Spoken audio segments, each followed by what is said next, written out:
उन्होंने मुझे फ़ोन किया, कहते हैं सर आपके साथ क्या हुआ। मैं कहा तुम्हें कैसे मालूम क्या हुआ, मैंने तो तुम्हें बताया ही नहीं है। और उसने गन उनके हाथ में थी, गन मेरे यहाँ पर ये सिर के यहाँ पर लगा दी। अब मैं उस हार की बात बताता हूँ आपको जो मुझे शिरडी बाबा से मिला था।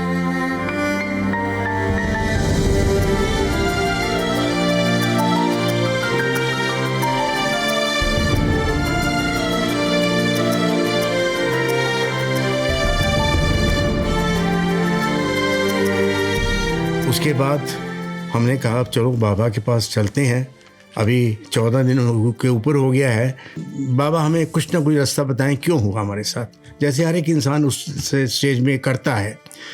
हम पहले शिरडी बाबा के पास गए, वहाँ पर शिरडी में दर्शन करने के लिए। तो ये कहने लगी कि मुझे किताब जो है मैं ब्लेस करानी है। मैं कहा ठीक है। हम वहाँ शिरडी में मंदिर गए, हमने वहाँ के पंडित जी को कहा कि ये हमारी एक दिवंगत बच्चे की किताब है कि उसको आप बाबा के चरणों में रख दीजिए। जो ही उन्होंने शिरडी के बाबा के चरणों में रखी है, जो बाबा के गले में हार था वो किताब के ऊपर गिर पड़ा। हम बड़े हैरान हुए और वो हार हमको उन्होंने दे दिया, ये आप रखिए।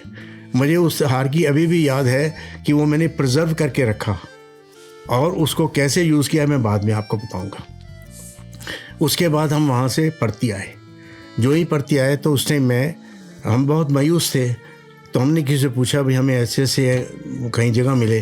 तो बाई चांस मैं उस टाइम चक्रवर्ती सर सेक्रेटरी हुआ करते थे और उनके पास गया। तो मैंने रिक्वेस्ट किया कि मेरे साथ ये हादसा हो गया है तो आप मुझे कहीं अच्छी जगह बिठा सके, मेरी वाइफ को मुझे भी। तो उन्होंने फ़ोन करा के इनको भी अच्छी जगह बैठाया, मुझे भी ऐसी जगह बैठाया। कोई ऐसी जगह होती है कि जहाँ पर जो दुखी आदमी होते हैं और दुखी परिवार होता है उसको बिठा दिया जाता है। बाबा उस दिन जब आए तो इनके पास आए तो ये अपने बिल्कुल आँखों बंद थी, इनके हाथ में लेटर था। बाबा ने इनके हाथ से लेटर ले लिया। तो इनको लेटर लेते ही इनको ऐसी शांति मिली कि जैसे बाबा ने सब कुछ हर लिया हो। अब उसके बाद बाबा जब मेरे पास आए तो मैं थोड़ा उठ के बाबा को ऐसे प्रणाम करके उठने लगा तो बाबा ने मुझे कहा बैठ जाओ। मैं बैठ गया। बाबा ने विभूति क्रिएट की और मुझे दी। उस टाइम विभूति क्रिएट करके थोड़ा बाबा ने एक कदम आगे लिया और अभ्यस्त किया मेरी तरफ। कहते हैं संतोषम। उस वर्ड से, संतोषम के अक्षर से ही मेरे अंदर फीलिंग हुई कि यस, अब मुझे कोई फिक्र नहीं है, सब कुछ स्वामी के हाथों में है। मुझे ऐसे लगा कि जैसे मेरे बेटे को स्वामी ने अपने चरणों में ले लिया है। जब मैं अकेली रहती थी और मेरे हस्बैंड पोस्टेड थे, उस टाइम भी ये फील्ड पोस्टिंग थी और मैं ज़्यादा समय अपना बेटे के साथ बिताती थी। और मैं स्कूल में सर्विस करते हुए मैंने छुट्टी ले ली थी और मैं यही देखती थी कि इसका ध्यान अध्यात्म की तरफ है। पढ़ाई भी करता था, सब कुछ करता था। और एक दिन मुझे कहने लगा कि मेरे को तो डिवाइन मदर जो हैं उनके दर्शन हुए। तो मैं हैरान हो गई कि मदर ने तुम्हें क्या बोला। तो कहते हैं नहीं, mother told me that your life is for 5 years मोर। तो ये सब सुन के मैं बहुत हक्की बक्की रह गई।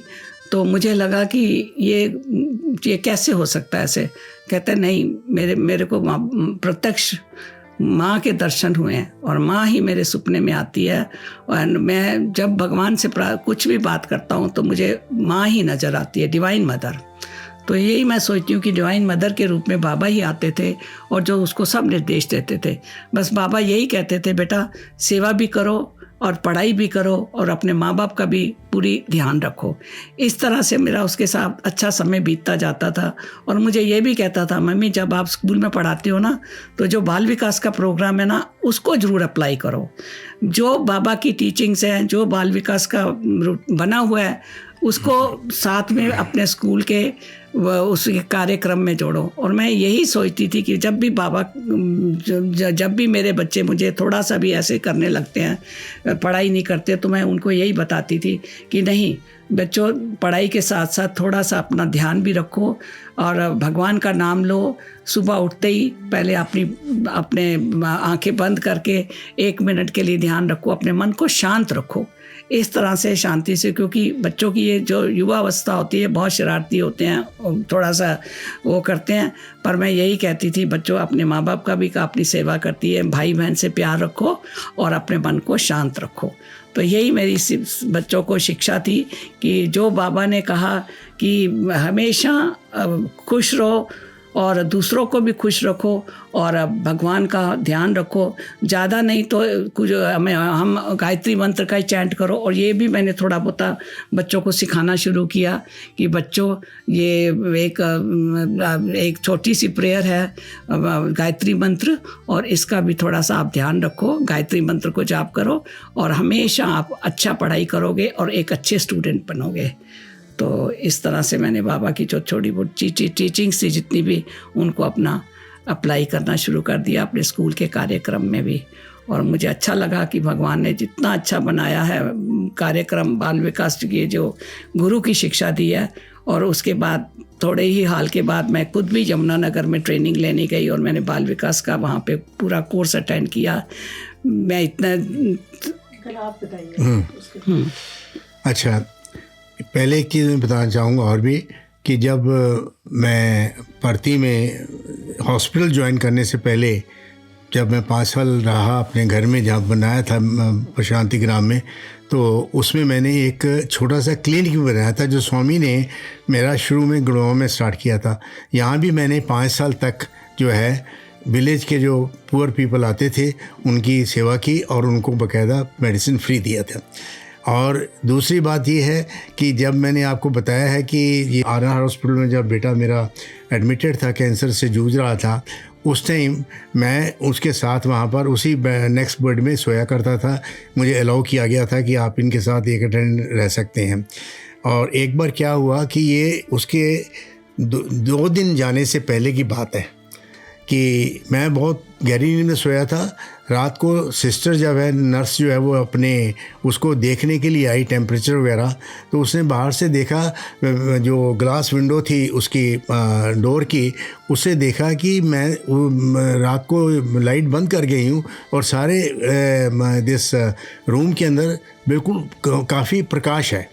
तो जब उसने डोर खोला तो देखा ये प्रकाश जो है उस तरफ से उसके बेड की तरफ जा रहा है और उसमें लीन हो गया है। तो मुझे नहीं मालूम था, मैं तो सोया हुआ था। मुझे एकदम उठा के झंझोड़ती है, सिस्टर कहती है सर उठिए उठिए। तो मैं उठा, मैं क्या बात है सिस्टर, क्या हो गया? सर उठिए, ये देखिए आपका बेटा क्या है, बहुत ही शेक कर रहा है। तो मैं जब देखा तो मैंने उसको देखा, वो पूरा पसीना पसीना हुआ था, कपड़े उसके पूरे गीले थे। तो मैं कहा सिस्टर इसको उठाओ, ये तो जा रहा है। तो जब उसको झुझोड़ा उठा तो उठ के बैठा, बड़े अचंभे से हमें देखने लगा। तो कहता हो आपने क्यों उठा दिया मुझे? मैं क्यों, क्या हुआ? अरे मैं तो मदर की लैप में बैठा हुआ था, मदर आई थी। हाँ देखा ना, कितना अच्छा मौका था, मैंने गवा दिया। तो मैं क्या, कौन मदर? ओह छोड़ो, आपको नहीं पता चलेगा, आप नहीं समझोगे इन बातों को। तो मैं चुप हो गया। फिर मुझे सिस्टर ने बताया कि सर जब मैं आई तो मैंने देखा कि रूम में सारा प्रकाश था और ये प्रकाश जो है उसकी बॉडी की तरफ जाके उसमें लीन हो गया है। अब मैं तो जानती नहीं, मैं क्या भाई मैंने तो देखा ही, आपने देखा है, आप जाने। मेरी लैप में उसका सिर था और उस टाइम वो बड़बड़ा रहा था और कह रहा था मदर आ गई है मुझे लेने के लिए, मैं अब जा रहा हूँ, मदर आ गई है मुझे लेने के, मैं जा रहा हूँ। और उसी के साथ ही उसने अपना शरीर छोड़ दिया। हम यहाँ से अपने वापस चले गए। नॉर्मल मेरी पोस्टिंग ड्यूटी थी, मैं उसमें ज्वाइन कर लिया। इस तरह करते करते जो है हमारे सिर्फ मेरी रिटायरमेंट के 2 या 3 महीने रह गए। उसके बाद मैं रिटायर हो गया। रिटायर के बाद में हमने, हर एक आदमी चाहता है कि अब अपना मकान बनाए, तो मैंने गुड़गांव में अपना मकान बनाया। अब मैं उस हार की बात बताता हूँ आपको जो मुझे शिरडी बाबा से मिला था। वो मैंने उस मकान की नींव के अंदर डाला, जिससे कि वो ब्लेस किया हुआ था। मैंने सोचा कि हार नींव के अंदर जाए और वो हार जो है इस मकान की नींव मजबूत रहे। 9 महीने मुझे उस मकान को बनाने में लगे और 9 ही महीने में उसके अंदर रहा और वहाँ पर फ्री कंसल्टेशन और फ्री मेडिसिन देनी शुरू कर दी। और एक दिन क्या हुआ कि ये जुलाई 2000 में 2002 में जनवरी में रिटायर हुआ। जुलाई 2000 में जो है 2 यंग बॉय आए, दोनों हट्टे कट्टे थे अच्छे, और उन्होंने आकर, एक ने कहा कि मेरे यहाँ पर बहुत बड़ा फोड़ा है, तो मैंने उनको दवाई दे दी, वो चले गए। उसके बाद क्या हुआ कि अगले दिन फिर वो आ गए, 3 बजे दोपहर का टाइम था, कहते ये ठीक नहीं हुआ है। तो जो उसके साथ दूसरा था वो एक लड़का था जो बहुत 6 फीट का ऊंचाई थी उसकी, और लाई के पहलवान था। तो मैंने कहा बेटा ठीक हो जाएगा, मैं ठीक है, इसको ज़्यादा दर्द है तो एक और अच्छी दवाई दे देता हूँ। तो मैंने एक मेडिसिन दी।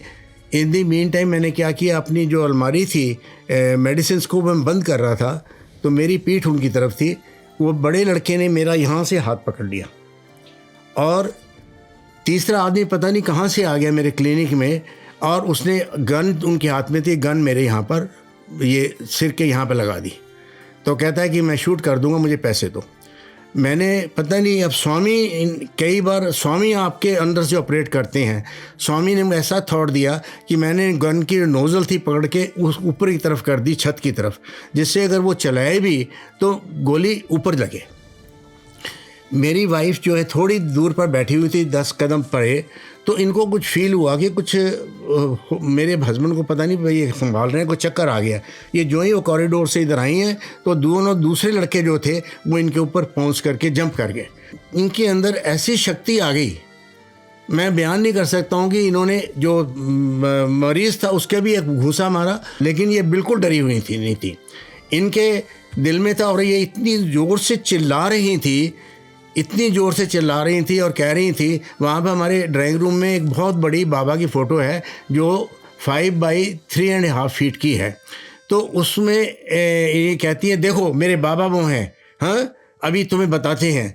तो ये कहती है कि बाबा तुमने मेरे बेटे को तो अपने चरणों में मैंने तुम्हें ऑफ़र कर दिया, अब मेरे हस्बैंड को लेने से पहले आपने लेना है तो मुझे लीजिए। इतना ये उनसे ज़ोर ज़ोर से चिल्ला रही थी। इन दी मेन टाइम इन्होंने देखा कि वो आदमी कहाँ चले गए हैं। मुझे कहने लगे कि वो कहाँ गए, तो मैं कहा मुझे क्या मालूम कहाँ गए हैं। तो मैंने देखते कहते आपके हाथ में क्या है। वो गन जो थी वो मेरे हाथ में आ गई, और वो उसी डोर से क्लिनिक के बाहर दौड़ गए तीनों लड़के। हम अभी अंदर ही गेट के आए हैं, घुसे ही हैं, तो पुलिस की जो जिप्सी होती है, बीट वैन, वो हूटर करती हुई आ रही है और हमारे गेट के आगे खड़ी हो गई। हम बड़े हैरान कि हमने पुलिस को बताया भी नहीं और कैसे आ गई। उन पुलिस वालों ने आकर कहा साहब आपके, हमें पता चला कि आपके ऊपर अटैक हुआ है। मैं कहा हाँ ये देखो ये बंदूक छोड़ गए, अपनी राइफ़ल छोड़ गए मेरे पास। तो कहते हैं अच्छा सर। इन दी मीन टाइम मैंने थोड़ा सा फ़ोन किया, अपने सीनियर चीफ हमारे होते थे उनको फ़ोन किया हमने। तो उन्होंने एसपी को फ़ोन किया कि देखो हमारा सीनियर अफसर है, एयर वाइस मार्शल, उसके घर में ऐसे हुआ है, उसको प्रोटेक्शन दो। 4 दिन तक 5 दिन तक मेरे घर में एक पुलिसमैन राउंड द क्लॉक जो है रोटेशन में प्रोटेक्शन के लिए रहा। लेकिन फिर हमने कहा हमें ज़रूरत नहीं है, कोई ऐसी बात नहीं है, सब तो भगवान के हाथ में है। तो इस तरह से हमारे साथ ये इंस्टांस हुआ। उसी दिन शाम को एक ऑफिसर का फ़ोन एयरफोर्स स्टेशन से आता है, जो एयरफोर्स स्टेशन ये है दिल्ली और गुड़गांव के बॉर्डर पर है छोटा सा। तो वहाँ उनके घर में इस एयरफोर्स ऑफिसर जो है ये बाबा के बहुत भक्त हैं, बहुत डिवोटी हैं, आर्डेंट। उन्होंने मुझे फ़ोन किया, कहते हैं सर आपके साथ क्या हुआ। मैं कहा तुम्हें कैसे मालूम क्या हुआ, मैंने तो तुम्हें बताया ही नहीं है। कहता है आपके लिए संदेश बाबा का आया हुआ है और आप कह रहे हैं कुछ नहीं हुआ, आपके ऊपर गन का अटैक हुआ है। बाबा कहते हैं आज तुम्हारा दिन जो जा रहा था बहुत बुरा जा रहा था। 3 आदमी गोला राइफ़ल लेकर आए, मैंने उनका गोला निकाल दिया, इस मारे तुम्हारे ऊपर अटैक नहीं हुआ, तुम्हारी जान मैंने बचा ली। अब रोहित क्लिनिक जो है चैरिटेबल, उसको बंद कर दो। जो भी ये लोग हैं ये बहुत मतलबी हैं। बाबा कहते हैं why fear when I am here, तुम घबराते क्यों हो जबकि मैं तुम्हारे साथ खड़ा हूँ। बाबा कहते हैं गुड़गांव तुम्हारे लिए ठीक नहीं है, गुड़गांव को छोड़ दो, तुम परती में आकर मेरे मिशन में ज्वाइन करो और परती में बस जाओ। हमने ये डिसाइड किया कि अब बाबा ने हमें बुला लिया है, अब हम यहाँ नहीं रहेंगे, हम परती जाएंगे। 1 महीने के अंदर अंदर हमने इसको मकान को अपने बेच दिया, जिसमें मैं 9 महीने रहा सिर्फ, और बेचकर हम परती आ गए। उसके बाद हम लगातार डेली बाबा के दर्शन के लिए जाते थे। बाबा मैं और मेरी पत्नी दोनों हम बिल्कुल नॉर्मल जैसे जाते हैं उसी जनरल क्राउड के अंदर जाकर बैठा करते थे और चुपचाप करके आते थे। इस तरह से मेरे 5 साल निकल गए। मैं इनको रोज़ कहता हूँ कि बाबा ने मुझे बुला लिया है, लेकिन बाबा ने कोई मुझे सेवा का काम ही नहीं दिया है। तो ये कहते हैं नहीं, दे देंगे, कोई बात नहीं है। तो इस तरह से होते होते जो है हमारे 2008 आ गया। और 2008 में जब बाबा ने अपने स्कूल बंद हो जाते हैं अप्रैल के अंदर और बाबा कोडेकनाल और वृंदावन जाते हैं, तो जब बाबा वृंदावन जाने लगे तो उससे हमारे दिल में आया कि हम कभी गए नहीं हैं बाबा के साथ वृंदावन में या कोडेकनाल, चलो इस बार चलते हैं। हमने गाड़ी में अपना सामान लोड किया जब, और एयरपोर्ट के पास हम खड़े हो गए। सुबह सुबह पता चला कि सुबह जा रहे हैं, लेकिन बाबा नहीं आए। 12 बज गए, खाना भी खा लिया वहाँ खड़े होके। बाबा करीबन 2-2:30 बजे उस दिन वहाँ से 2008 में जो है निकले। हम बाबा के पीछे पीछे, हमने भी अपनी गाड़ी उसका नवा एक दूर लगा ली, पीछे पीछे चलते गए। रात के टाइम 7 बजे हम बेंगलोर पहुँच गए। वहाँ पर ये अच्छी बात थी कि मेरे अपने स्टेटस के हिसाब से, जैसे मैं रिटायर हुआ था एयर वाइस मार्शल, मैंने रिक्वेस्ट किया तो उन्होंने मुझे VIP सीट देनी शुरू कर दी। 29 दिन तक हमें VIP सीट मिलती रही, 30 दिन तक रादर। 29 दिन की सीट में जहाँ स्टूडेंट बैठते हैं उसके पीछे VIP बिठाते हैं, वहाँ हम बैठे होते थे। जब मैं वहाँ बैठता था तो स्वामी आते थे, जहाँ मैं बैठता था वहाँ की तरफ आते ही नहीं थे, एक दिन भी नहीं आए। मैं बहुत अफसोस में कि अब स्वामी हमने 1 महीने की लिया, अब हम चले जाएंगे तो क्या होगा। 30वें दिन जब स्वामी अपनी SL से नीचे आते हैं, स्टेयर से व्हील चेयर में, उस दिन जहाँ बैठा हूँ स्वामी अपने व्हील चेयर आते हैं, मेरे सामने आकर व्हील चेयर उनकी मेरे पाँव के साथ टच करती है।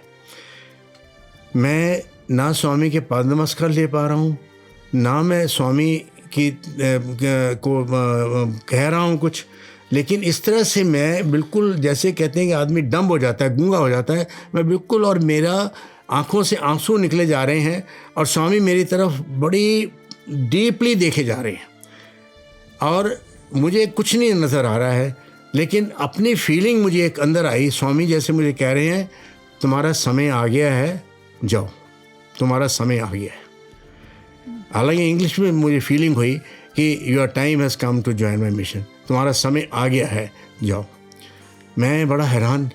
तो मेरे राइट में एक कर्नल बैठे थे, एक में ब्रिगेडियर श्रीलंका के बैठे थे। उन्होंने मुझे हिलाया, झुंझुड़ा कि सर क्या हो गया आपको। मैंने कहा स्वामी कहाँ हैं? कहते स्वामी तो वो गए। तो मैंने देखा स्वामी उधर गए। देखता हूँ कि स्वामी इनके आगे बिल्कुल खड़े, मतलब व्हील चेयर बैठे हुए हैं। इनको भी कुछ नहीं कहा। हम जो ही बाहर आते हैं दोनों एक ही बात कहते हैं कि स्वामी ने कहा है कि अब तुम्हारा समय आ गया। हम अगले दिन वहाँ से वापस आ गए। आके मैंने अपना बायोडाटा बनाया और अपने सुपर हॉस्पिटल में सवाया जी को दिया। उन्होंने बायोडाटा देखा और मुझे बुलाया। मुझे कुछ 1-2 प्रश्न किए, मैंने उत्तर दे दिया। अगले दिन वो बायोडाटा मेरा जो है चक्रवर्ती साहब के पास चला गया। उन्होंने भी बुलाया, थोड़ा मुझे देखा और उन्होंने भी कहा ठीक है, वेट करो। अगले दिन नेक्स्ट डे शाम के टाइम मुझे फ़ोन आ जाता है मेडिकल ट्रस्ट से कि कांग्रेचुलेशन डॉक्टर साहब, आपको स्वामी ने अपॉइंट कर दिया है जनरल हॉस्पिटल का मेडिकल सुपरिटेंडेंट। आप डॉक्टर सफाया से मिल के बात कर लीजिए, लेटर इशू हो गया। मैं कहा ठीक है। तो उस तरह से मुझे 2008 में करीबन 5 साल की वेट के बाद मुझे ये अपॉइंटमेंट मिली। मैं बहुत स्वामी का दिल से, तहे दिल से शुक्रिया करता रहा, धन्यवाद करता रहा उस दिन। और ये बड़ी अच्छी बात है कि जिस दिन मैंने अपने अपॉइंटमेंट के लिए टेक ओवर करने आना था, तो उस दिन मैं घर से जब चला तो देखा, पता चला कि स्वामी तो आज दर्शन के लिए आ नहीं रहे हैं। तो मैं अपने आ रहा था तो गणेश सर्कल के पास देखा स्वामी की गाड़ी उधर से आ रही है। मैंने वहाँ पर उतरा, डिवाइडर पर गया, क्रॉस किया, स्वामी को मैंने प्रणाम किया क्योंकि मैं भी हॉस्पिटल पहुँचा नहीं था, थोड़ा लेट भी हो गया अपनी ज्वाइनिंग के लिए मैं, और मैंने स्वामी को प्रणाम किया। स्वामी मुझे अभ्यस्त दिखाया, आशीर्वाद दिया। मैं आके डॉक्टर सफाया से माफ़ी मांगी कि सर मैं 10 मिनट लेट हो गया, मेरे साथ ये हुआ। कहता है ऐसी होता है, घबराने की कोई बात नहीं है। हाँ, अच्छी बात है स्वामी के तुम्हें दर्शन हो गए, अब तुम ज्वाइन करो। जब मैंने ज्वाइन कर लिया तो डॉक्टर सफ़ाया ने मुझे एक बड़ी अच्छी बात कही जो कि मेरे दिल को इतनी छू गई कि भगवान इतने अंतर्यामी है, अपने इस तरह से करते हैं। क्योंकि उसी साल में 2 मेडिकल सुपरिटेंडेंट थे जिनको सेलेक्ट किया जाना था, एक जनरल हॉस्पिटल का और एक दूसरा जो है अपने सुपर हॉस्पिटल का, जो कि उस साल नई पोस्ट क्रिएट की गई थी। उसके लिए एक डॉक्टर थी, बड़ी सीनियर डॉक्टर, जो डॉक्टर स्वर्णा भारद्वाज, उनका। तो डॉक्टर सफ़ाया कहते हैं कि विनोद, मैंने ये जो है फाइल, तेरी फाइल अपने हॉस्पिटल की रिकमेंड की थी स्वामी को, और उनकी फ़ाइल मैंने रिकमेंड की थी जनरल हॉस्पिटल के लिए। जब ये दोनों फाइलें स्वामी के पास पहुंची तो स्वामी ने तुम्हारी फ़ाइल को जनरल हॉस्पिटल के में टिक कर दिया और उनको उल्टा। तो मतलब ये है कि स्वामी जानते हैं कि कौन आदमी कहाँ पर किस तरह से फिट हो सकता है। 2008 में ही स्वामी को हमने अपने, जब रेजिंग डे होता है, जो अपना हॉस्पिटल का दिन होता है, उसमें अक्टूबर में बुलाया। स्वामी आए, स्वामी को हमने रिसीव किया और स्वामी को ले गए। स्वामी को मैंने जो फूल दिया था उस टाइम, तो हम जब लिफ्ट में ऊपर जा रहे थे तो स्वामी ने अपने पास मुझे बुलाया लिफ्ट के अंदर ही, और वो फूल मेरे यहाँ पॉकेट में लगाया। इतना प्यार देते हैं स्वामी। उसके बाद स्वामी जहाँ बना हुआ था जगह जहाँ पर स्वामी ने सबको दर्शन देने थे, वहाँ पे बिठाया, और जो भी हमने थोड़े बहुत चीज़ें स्वामी के आव भगत में बनाई थी तो हमने ऑफ़र की एक एक करके लेडीज़ ने। तो स्वामी ने सबको टच किया, खाने पीने की चीज़ों को, और सिर्फ एक छोटा सा कोई आइटम लेकर थोड़ा सा मुंह में स्वामी ने रखा और सबको खुशी दी। और स्वामी ने एक एक का ख्याल रखा। किसी को बुलाते हैं, बात करते हैं, फिर उसके बाद मुझे बुला के कहते हैं अब तुम कुछ कहो।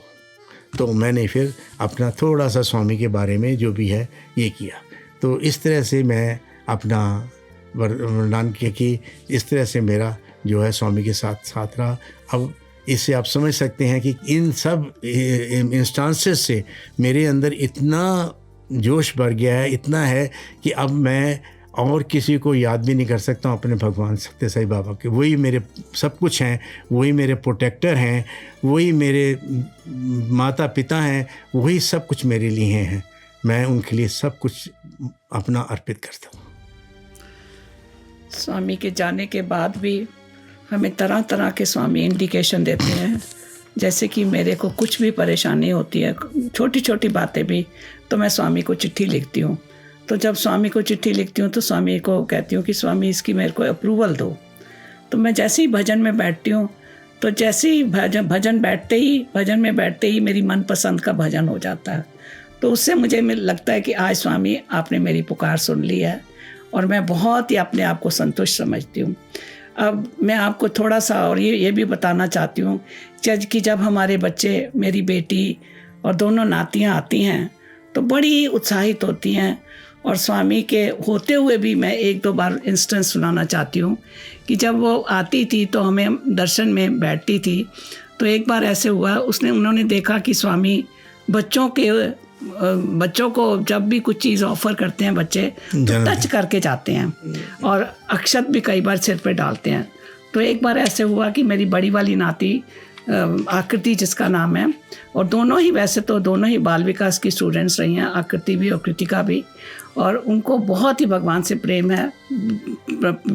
और जैसे ही बैठे तो कहेंगी बाबा आगे, बाबा आगे। और एक बार ऐसे हुआ कि बड़ी वाली का जन्मदिन था और मुझे कहने लगी, नानी अगर मैं भी भजन के लिए बाबा को कुछ चीज़ ऑफ़र करूँगी तो क्या बाबा ले लेंगे? तो मैंने बोला क्यों नहीं, तुम्हारे में इतना विश्वास है, इतना प्यार है, बाबा ज़रूर लेंगे। तो घर आते ही मेरी बेटी भी कहने लगी, कनिका मम्मी हम बाबा के लिए एक छोटी सी ट्रे में थोड़े से डब्बी में अक्षत रखेंगे, विभूति रखेंगे। और दूसरे दिन हम आगे बैठ गए, और जो ही हम बैठे तो बाबा आ रहे हैं, तो बाबा आते ही सीधा उनकी तरफ देख रहे हैं, और एकदम मेरी बड़ी वाली नाती आकृति के सामने आके खड़े हो गए और उसके सिर के ऊपर थोड़े से अक्षत डाले। उस दिन के बाद उन दोनों बच्चियों में इतना विश्वास हो गया, इतना पक्का हो गया, दृढ़ विश्वास, तो कुछ भी करती हैं, कहीं भी जाना होता है तो भगवान का नाम लेके, बाबा का नाम लेके, बाबा का आशीर्वाद लेके जाती हैं कि बाबा आज हम इधर जा रहे हैं, हमारी इंटरव्यू है, हमारा ध्यान रखना। कुछ भी परेशानी होती है, कुछ भी होती है तो हमेशा सदा बाबा का नाम लेती हैं और बाबा का आशीर्वाद लेती हैं।